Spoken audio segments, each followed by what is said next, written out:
How you doing, guys? I want to talk about this main trail that me and Jared developed. It goes straight up through here. On the other side of this, I'm making another food plot, and we're actually going to clear that trail out a little bit more so the deer got a really nice walking path, and it'll go right to my bow stand on the other side, which I'm working on a little food plot up in there. So we got a perfect wind. They can come out of their bedding, and with my other food plot over there, which we're going to go to first, I guess, but they got the perfect bedding of 25 acres on that side, really nice and thick. They got a water source over here that we just put in. We'll walk down and look at that. With this going downward, I'm hoping that the water will run right in. If we get it to rain now or something. It rained last night, but we missed the opportunity to get it in. But I'm hoping this bucket will fill up. We got our little stick in there. I'm hoping all that is the bottom of a trash can that I cut in half, and I'm hoping that fills up with water then. So, all right, let's go to the different plot, and I'll show you some of the structure over there that we're working on. And you also got to remember, this is only 5 acres that we're working on.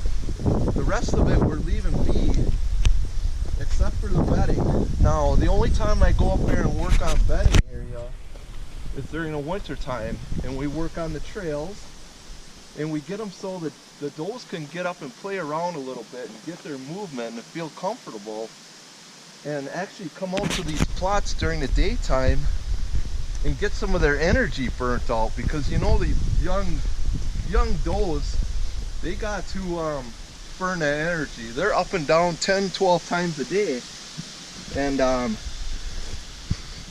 so they got to come out of the woods and burn their energy a little bit. That's why we're creating these plots right next to the bedding area, which at night it would be kind of hard to sneak in here. You'd have to sneak in here about 3-4 hours ahead of time to get into these food plots without spooking them. It would be really difficult. That's why I'm working on the low impact out there. This is part of my drag that I need to take back to the drag and work on. We'll get back to that. So we're walking down the trail to the other food plot, and I decided to make this a real nice walkway for the deer to go back and forth on this trail. And I know the bears are using it too, because it's a nice little walkway. I also bring the four-wheeler and drag in here once or twice a year to work on the wood, cutting down trees, or the food plots, which I had it done now. Hopefully this new plot is actually turning out, because I put a lot of work into it, and I know it's full of stumps. What we have to do, seeing that we can't get any heavy equipment in here, we actually have to just cut the stump out to the ground as low as we can, drag around the stumps, and plant. So I'm really hoping for a good turnout, but we will see. It takes time to get rid of those stumps. It'll take 3-4 years for them stumps to want to rot out. And if we can get it as good as the Northport property, the Northport property food plot at my mom's is incredible after the 3rd, 4th year. It's just totally amazing. So if we can get this plot like that, we'll have a lot nicer growth in it. Yeah, as we could see, we got a lot of buckos going on. Some radishes.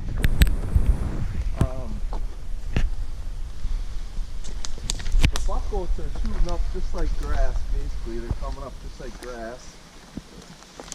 We got some radishes forming down in here. Hopefully they keep popping up.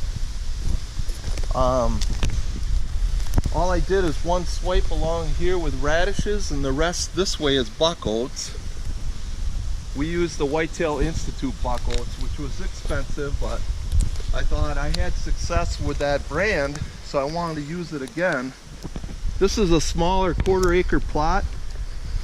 which right here is a total mess and I couldn't work with it at all. So I'm going to leave that little island of just junk. If they want to come up and nibble on whatever they want, they can. A lot of these weeds, they have different things in it for what the deer want to eat, so they'll come up and nibble on it and get a taste. They know what everything plants tastes like. They know what they need throughout the day. So we're just going to leave that until it rots out, and then I'll be able to take care of it in probably 4 or 5 years or so. Now up in here is my main trail for this plot. This main trail goes to my neighbor's line, which is 2 acres away. What I want to do is go out on this line so far about maybe 200, 300 feet and loop this one around to the right. And if I loop it around to the right, it'll be on our south edge that goes up along that line. So if I loop it around, I get the deer to want to keep cruising that way and get them in that pattern, seeing that that is so thick, aspen. If I can get them to pattern easier that way and loop around, we're going to set up another bow stand on that low impact side. And the only reason it's on that side is because of the primary wind direction. I'm working on the wind. Even though I use scent lock equipment, I spray down, I shower, I do everything it takes, I just do not want to get busted by the wind. When we're hunting down here now, this trail goes straight through here, and when we're hunting down here by the creek bottom has like more of a chance to, the wind swirls or runs down the creek. So when we're down here hunting by the wind, I seem to get winded a lot more. And this is the main trail going to the bedding. This is all thick bedding up in here, and the creek is right down here. Which, like I said, we stay away from that 25 acres. We don't touch it. We got quite a bit of bedding in this direction, which is north, and I stay away from that. I do have a gun stand up in here that's really, really hidden, and I passed up a spike buck, which I will do that, whatever, but I had a couple small bucks that I could have killed up here already. Like I say, we owned it for 3 years. I don't need to shoot anything that I don't feel is worthy of it, and but my son, yes, of course, he could shoot whatever bucks he wants. This is what it's for.